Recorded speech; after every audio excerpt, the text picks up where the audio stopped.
આવો આપણે નવો કરાર અને પરમેશ્વર નામના ઉપદેશ શીર્ષકની સાથે એક સાથે પરમેશ્વરના વચનનો અભ્યાસ કરવાનો થોડો સમય લઈએ. એવી કેટલી વસ્તુ છે જે આપણી આંખો માટે અદ્રશ્ય છે. ઉદાહરણના માટે આપણે હવાને જોવામાં અસમર્થ છીએ, ભલે તે આપણને ઘેરે છે. તે ઉપરાંત આપણે તે વસ્તુઓને નથી જોઈ શકતા જે ખૂબ દૂર છે કે તે વસ્તુઓ જે આપણી ખૂબ નજીક છે. એવી વસ્તુઓ કાં તો ખૂબ નાની છે કે ખૂબ મોટી, બંને જ ખુલ્લી આંખોના માટે અદ્રશ્ય છે. આ રીતે મનુષ્યના રૂપમાં આપણે સમય અને સ્થાનના પ્રતિબંધોમાં મર્યાદિત રહીએ છીએ. આ દુર્ભાગ્યપૂર્ણ છે કે આપણે આ વાતની ખાતરી નથી કરી શકતા કે કોઈ વસ્તુઓના અસ્તિત્વ છે, ભલે તેમનું વાસ્તવમાં અસ્તિત્વ છે.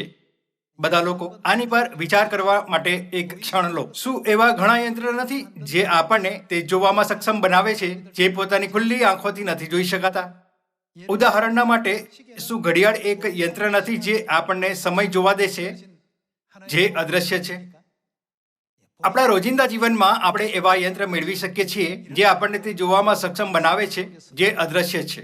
જો તમે તેના વિષયમાં સાવધાનીથી વિચારશો તો તમે આ પ્રકારના કેટલાક યંત્રો શોધી શકશો. તો પછી આપણે કેવી રીતે પરમેશ્વરને શોધી શકીએ છીએ જે અદ્રશ્ય છે? શું બાઇબલ પરમેશ્વર દ્વારા બનાવવામાં આવેલું યંત્ર નથી જેના દ્વારા આપણે અદ્રશ્ય પરમેશ્વરને જોઈ શકીએ છીએ? જે પ્રમાણે આપણે ઘડિયાળના દ્વારા સમયને જોઈ શકીએ છીએ જે અદ્રશ્ય છે, તે પ્રમાણે આપણે બાઇબલના દ્વારા પરમેશ્વરની અદ્રશ્ય દુનિયા જોઈ શકીએ છીએ. બાઇબલ સત્યની પુસ્તક છે જેના દ્વારા આપણે પરમેશ્વરના અદ્રશ્ય રાજ્ય, પરમેશ્વરના અદ્રશ્ય ગુણોને અને પરમેશ્વરના વિષયમાં બધું જ જોઈ શકીએ છીએ જે આપણને જાણવાની જરૂર છે.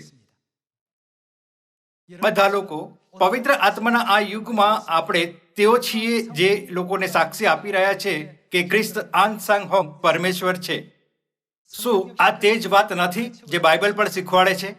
આપણે કેવી રીતે ખાતરી અને વિશ્વાસ કરી શકીએ છીએ કે આત્મા અને કન્યા, જે પિતા પરમેશ્વર અને માતા પરમેશ્વર છે, હાજર છે અને અદ્રશ્ય દુનિયામાં પણ હાજર છે? પરમેશ્વરે બાઇબલના દ્વારા બધું જ જોવા દીધું.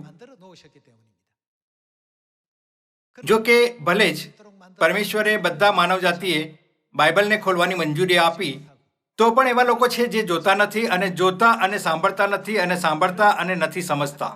આ ખૂબ દુર્ભાગ્યપૂર્ણ છે. દુનિયામાં ઘણા લોકોની વચ્ચે એવું કેમ છે કે આપણે આ પવિત્ર આત્માના યુગમાં ખ્રિસ્ત આંસાંગ હોંગને પરમેશ્વર માનીએ છીએ? આપણે કેમ વિશ્વાસ કરીએ છીએ કે ખ્રિસ્ત આંસાંગ હોંગ પરમેશ્વર છે? 2000 વર્ષ પહેલા પ્રેરિતો અને પ્રથમ ચર્ચના સંતોએ ઈસુને પરમેશ્વરના રૂપમાં કેમ માન્યા, ભલે તેઓ શરીરમાં હતા? તેમની પાસે એવું કરવાનું કારણ રહ્યું હશે. એવું એટલે હતું કેમ કે તેમણે આ સત્યની સાબિતી જોઈ. આપણે પણ તેની સાબિતી જોઈ છે. આ તે ઘડિયાળની સમાન છે જે આપણા માટે અદ્રશ્ય વીતતા સમયને જોવાના માટે બનાવવામાં આવી હતી. જો આ વ્યક્તિ કહે છે હું પરમેશ્વર છું અને તે વ્યક્તિ પણ કહે છે હું પરમેશ્વર છું, તો આપણે કેવી રીતે જાણી શકીએ છીએ કે સાચો પરમેશ્વર કોણ છે? કેટલું સારું હતું જો કોઈ એવું યંત્ર હોય જે આપણને બતાવી શકે છે શું સત્ય છે અને શું જૂઠ છે. બાઇબલ એક બહુમૂલ્ય યંત્ર છે જે આ ભૂમિકાને નિભાવે છે. પછી આપણે કેમ કહીએ છીએ કે ખ્રિસ્ત આંસાંગ હોંગ પરમેશ્વર છે? બાઇબલમાં પ્રબોધકોએ કહ્યું કે જે આ પૃથ્વી પર નવા કરારનું બહુમૂલ્ય સત્ય ઘોષિત કરે છે તે આપણા પરમેશ્વર છે અને આ કે આપણે તેમના લોકો થઈશું અને તે આપણા પરમેશ્વર થશે. શું બાઇબલ અને પ્રબોધક આ વાતની સાક્ષી નથી આપતા કે પરમેશ્વરના વિના કોઈ એવું નથી જે આ ભૂમિકાને નિભાવી શકે છે? આ એક યંત્રની જેમ છે જે આ સંકેત આપવા માટે કે પથ્થર અસલી હીરો છે કે નકલી, હીરાની પ્રમાણિકતાની તપાસ કરવામાં સક્ષમ છે. તે પ્રમાણે જો પરમેશ્વર લોકોની વચમાં નિવાસ કરે છે તો આપણે પરમેશ્વરને કેવી રીતે ઓળખી શકીશું? શું આપણે બાઇબલના દ્વારા જે તે ઉપકરણ છે જેના દ્વારા આપણે તેમને ઓળખી શકીએ છીએ આ વાતની ખાતરી નહીં કરી શકીશું કે પરમેશ્વર કોણ છે? તો બાઇબલ આ વાતની સાક્ષી કેવી રીતે આપે છે કે ખ્રિસ્ત આંસાંગ હોંગ પરમેશ્વર છે? બાઇબલ આ વાતની સાક્ષી આપે છે કે તે આપણા સાચા પરમેશ્વર છે, કેમ કે તે નવો કરાર લાવ્યા છે અને નવા કરારના દ્વારા આપણને અનંત સ્વર્ગના રાજ્યની પ્રતિજ્ઞા આપી છે. આવો આપણે આ સાક્ષી પર એક નજર નાખીએ. યર્મિયા અધ્યાય 31 વચન 31 લખેલું છે, યહોવા કહે છે, જુઓ, એવો સમય આવે છે કે જે સમયે હું ઇઝરાયેલના વંશજોની સાથે તથા યહૂદાના વંશજોની સાથે નવો કરાર કરીશ. જ્યારે આપણે પરમેશ્વરના વચનનો અભ્યાસ કરીએ છીએ તો આપણે તેની પર ધ્યાન આપવાની જરૂર છે. જેમણે કહ્યું, હું નવો કરાર બાંધીશ. કોણે કહ્યું કે હું નવો કરાર કરીશ? પ્રભુ યહોવાએ કહ્યું કે તેને બાંધીશ. યહોવા પરમેશ્વરને સમજવાના માટે આપણે ત્રિએકને સમજવાની જરૂર છે. યહોવા પરમેશ્વર કોણ છે? તે ઈસુ છે. અને ઈસુ કોણ છે? તે ઈસુનું નવું નામ ખ્રિસ્ત આનસાંગ હોંગ છે. પિતા પરમેશ્વર યહોવા, પુત્ર પરમેશ્વર ઈસુ ખ્રિસ્ત અને પવિત્ર આત્મા પરમેશ્વર નવું નામ ખ્રિસ્ત આનસાંગ હોંગ. ભલે તે અલગ અલગ યુગોમાં અલગ અલગ નામોથી આવ્યા, તેઓ એક જ પરમેશ્વર છે. લગભગ 2700 વર્ષ પહેલા યર્મિયાએ ભવિષ્યવાણી કરી હતી કે પરમેશ્વર નિશ્ચિત રૂપથી પૃથ્વી પર આવશે અને નવા કરારની સ્થાપના કરશે. વચન 32, જે સમયે મેં તેઓના પૂર્વજોને મિસ્ર દેશમાંથી કાઢી લાવવા માટે તેઓનો હાથ પકડ્યો, તે સમયે મેં તેઓની સાથે જે કરાર કર્યો હતો તેના જેવો તે કરાર નહીં થાય. હું તેઓનો ધણી થયા છતાં તે મારો કરાર તેઓએ તોડ્યો. પણ યહોવા કહે છે, હવે પછી જે કરાર હું ઇઝરાયેલના વંશજોની સાથે કરીશ તે આ છે. તેઓ શું કરશે? હું મારો નિયમ તેઓના હૃદયમાં મૂકીશ, તેઓના હૃદયપટ પર તે લખીશ. હું તેઓનો ઈશ્વર થઈશ ને તેઓ મારા લોકો થશે. અહીંયા તે કયો કરાર છે જે પરમેશ્વર અને તેમના લોકોને જોડે છે? પરમેશ્વર પોતાના લોકોની સાથે પોતાના સંબંધની ખાતરી નવા કરાર નામના ચિહ્નના દ્વારા કરશે.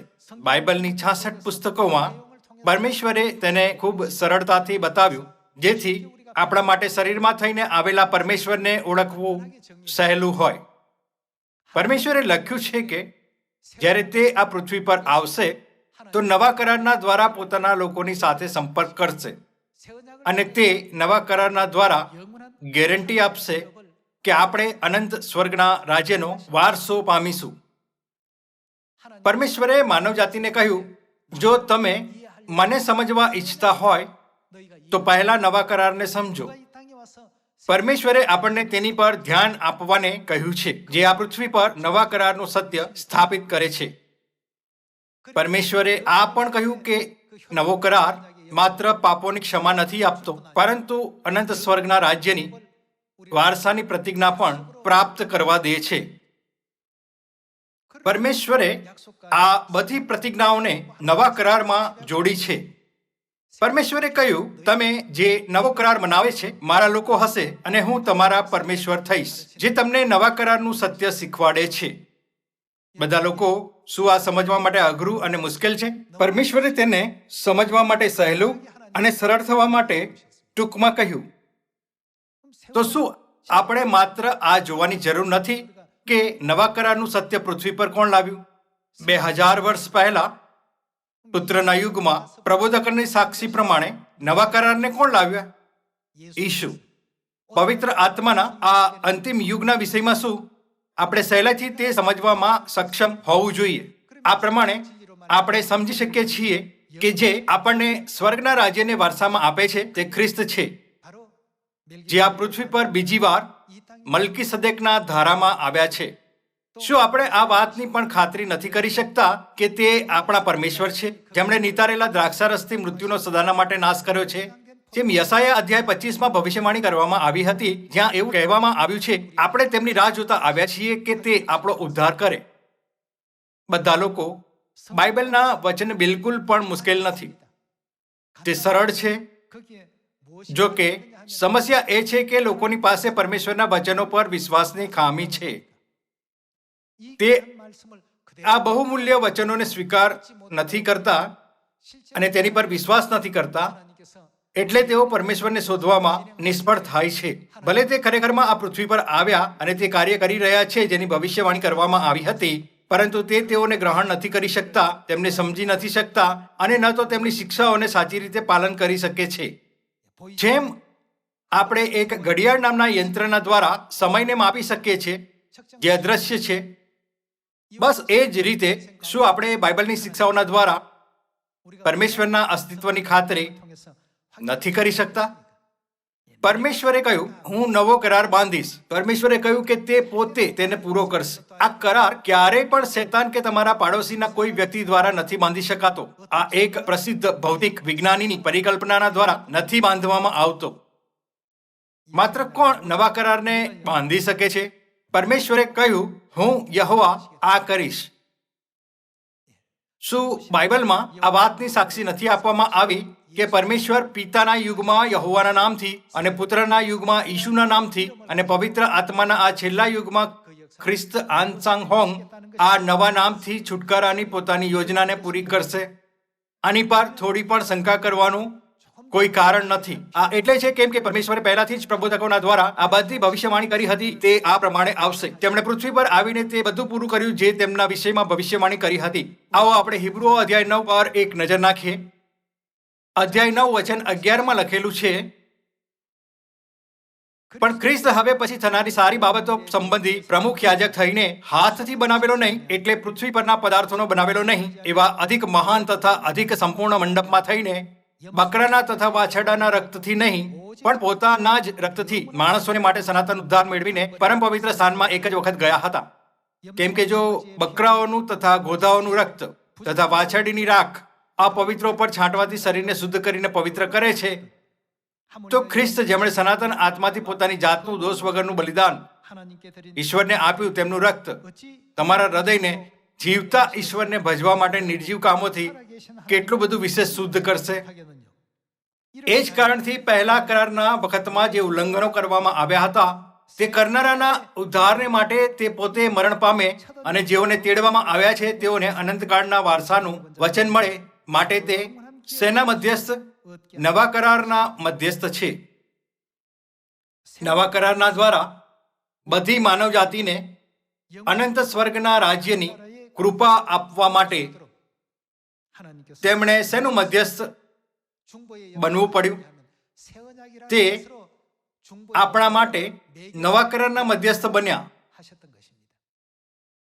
એટલે નવા કરાર એવી કોઈ વસ્તુ નથી કે કોઈ પણ આવીને પોતે તેને સ્થાપિત કરી શકે અને શીખવાડી શકે. માત્ર કોણ આ કરી શકે છે? જ્યારે આપણે બાઇબલ અને પ્રબોધકોની ભવિષ્યવાણીઓને જોઈએ છીએ તો માત્ર પરમેશ્વર છે જે પૃથ્વી પર આવી નવા કરારના સત્યને સ્થાપિત કરી શકે છે અને આપણને શીખવાડી શકે છે. આ પ્રમાણે આપણે પોતાને પૂછીને કોણ નવા કરારનું સત્ય લાવ્યું છે, સહેલાઈથી પરમેશ્વરને ઓળખી શકીએ છીએ અને આપણે સમજી શકીએ છીએ કે પરમેશ્વર કોણ છે. તે કોણ હતું જેનું 1948માં આ ભવિષ્યવાણીના પ્રમાણે બાપ્તિસ્મા થયું કે જ્યારે અંજીરના વૃક્ષની ડાળી કોમળ થઈ જાય અને પાંદડા ફૂટવા લાગે છે તો મનુષ્યનો પુત્ર દ્વાર પર હશે. તે કોણ હતું જેમણે રાજા દાઉદના સિંહાસનની ભવિષ્યવાણીને પૂરી કરી? આવો આપણે તેના વિષયમાં ઊંડાઈથી વિચાર કરીએ. તેને કોણે પૂરું કર્યું છે? આપણે કોઈ સાક્ષી વિના એમ જ ખ્રિસ્ત આનસાંગ હોંગ પર પરમેશ્વરના રૂપમાં વિશ્વાસ નથી કરતા. સંપૂર્ણ પવિત્ર શાસ્ત્ર અને બધા પ્રબોધકો યોગ્ય રીતિથી ખ્રિસ્ત આનસાંગ હોંગના વિષયમાં સાક્ષી આપે છે. એટલે જ્યારે આપણને પૂછવામાં આવે છે તમે કેવી રીતે જાણો છો કે ખ્રિસ્ત આનસાંગ હોંગ પરમેશ્વર છે, ત્યારે આપણે કહી શકીએ છીએ તે પરમેશ્વર છે કેમ કે તે પાસ્કા લઈને આવ્યા, અથવા તે પરમેશ્વર છે કેમ કે તેમણે અમને અનંત જીવન આપ્યું, અથવા તે પરમેશ્વર છે કેમ કે તેમણે અમને જીવનનું વૃક્ષ આપ્યું. તે પરમેશ્વર છે કેમ કે તેમણે અમને નવા કરારનું સત્ય પ્રચાર કર્યું. તે પરમેશ્વર છે કેમ કે તેમણે અમને આત્મિક મન્ના આપ્યું. ખ્રિસ્ત આનસાંગ હોંગના વિષયમાં બતાવવા માટે શું આપણી પાસે એટલી બધી વસ્તુઓ નથી? આ બધી બાબતોમાંથી આપણે આજે નવા કરારના વિષયમાં અભ્યાસ કરી રહ્યા છીએ. આવો આપણે લુક અધ્યાય 22 વચન 7 જોઈએ. બે ખમી રોટલીનો દિવસ આવ્યો કે જેમાં પાસ્કા યજ્ઞ કરવો જોઈએ. તેમણે પિતરને તથા યોહાનને એમ કહીને મોકલ્યા, તમે જઈને આપણે માટે પાસ્કા તૈયાર કરો. પાસ્કા સાચે જ મહત્વપૂર્ણ છે.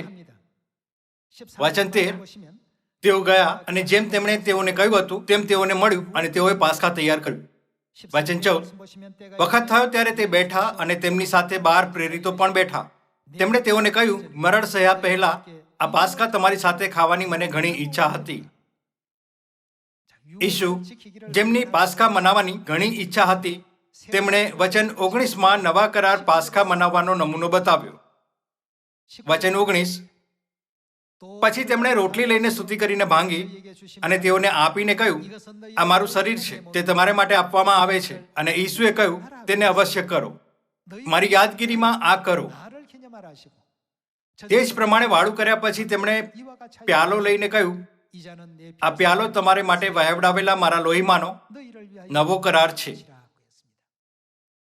ઈસુના આવવાના લગભગ 700 વર્ષ પહેલા પરમેશ્વરે યર્મિયાના દ્વારા ભવિષ્યવાણી કરી હતી. સાંભળ, એવા દિવસો આવનાર છે જ્યારે હું ઇઝરાયલ અને યહૂદાના કુળથી નવો કરાર કરીશ. અને છેવટે તે ઈસુ હતા જેમણે નવા કરારની સ્થાપના કરી. યર્મિયા અધ્યાય 31માં નવા કરાર બાંધવાની ભવિષ્યવાણી કોણે કરી હતી? યહોવાએ. પછી યહોવા પરમેશ્વર અને ઈસુની વચ્ચે શું સંબંધ છે? તે એક જ પરમેશ્વર છે. આ ભવિષ્યવાણી કરવામાં આવી હતી કે યહોવા નવો કરાર બાંધશે અને પછી તે ઈસુ હતા જેમણે તેને બાંધ્યો. આ રીતે આ ભવિષ્યવાણી યોગ્ય રીતિથી પૂરી થઈ. યહોવા પરમેશ્વર, ઈસુ અને નવું નામ ખ્રિસ્ત આનસાંગહોંગ એકબીજાથી અલગ નથી, પરંતુ તે એક જ પરમેશ્વર છે. પિતાના યુગમાં પરમેશ્વરે યહોવાના નામથી નવા કરારના વિષયમાં ભવિષ્યવાણી કરી હતી અને પુત્રના યુગમાં તેમણે ઈસુના નામથી તે ભવિષ્યવાણીને પૂરી કરી અને નવા કરારની સ્થાપના કરી. જો કે ઈસુએ નવા કરારના સુવાર્તાના રાજ્યને પૂરું કરવાના માટે માત્ર 3 વર્ષો સુધી નવા કરારની સુવાર્તાનો પ્રચાર કર્યો હતો, તો તેમણે બીજી વાર ફરીથી આવવું પડ્યું. આ કારણે પોતાના બીજા આગમન પર 37 વર્ષો સુધી નવા કરારનો પ્રચાર કરતા પોતાની સેવકાઈ કરી.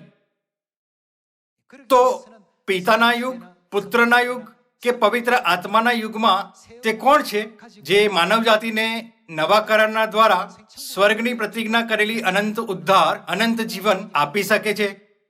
તે માત્ર પરમેશ્વર છે. જુઓ, અમારા પરમેશ્વર આ છે. એટલે વચન 20માં આ લખ્યું છે. તે જ પ્રમાણે વાળું કર્યા પછી તેમણે પ્યાલો લઈને કહ્યું, આ પ્યાલો તમારે માટે વહેવડાવેલા મારા લોહીમાંનો નવો કરાર છે. આ પાસ્કા પર થયું હતું.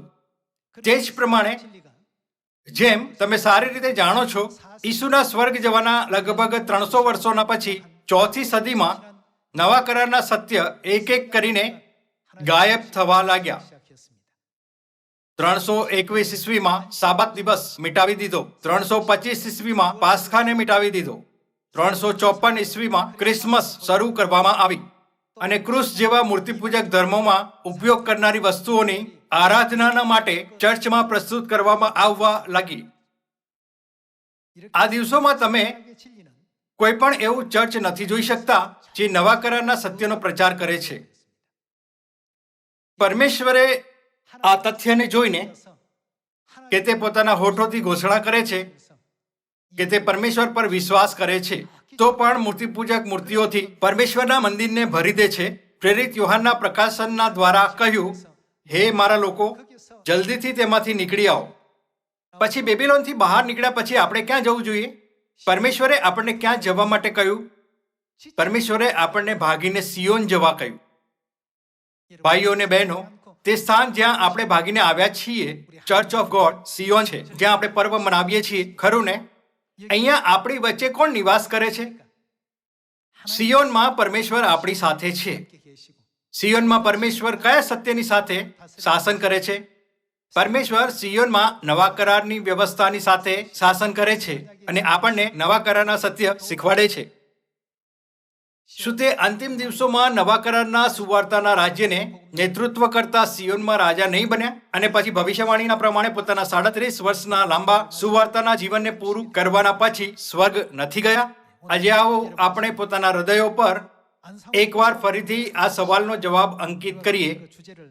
આપણે કેવી રીતે જાણી ગયા છીએ કે ખ્રિસ્ત આનસાંગહોંગ પરમેશ્વર છે?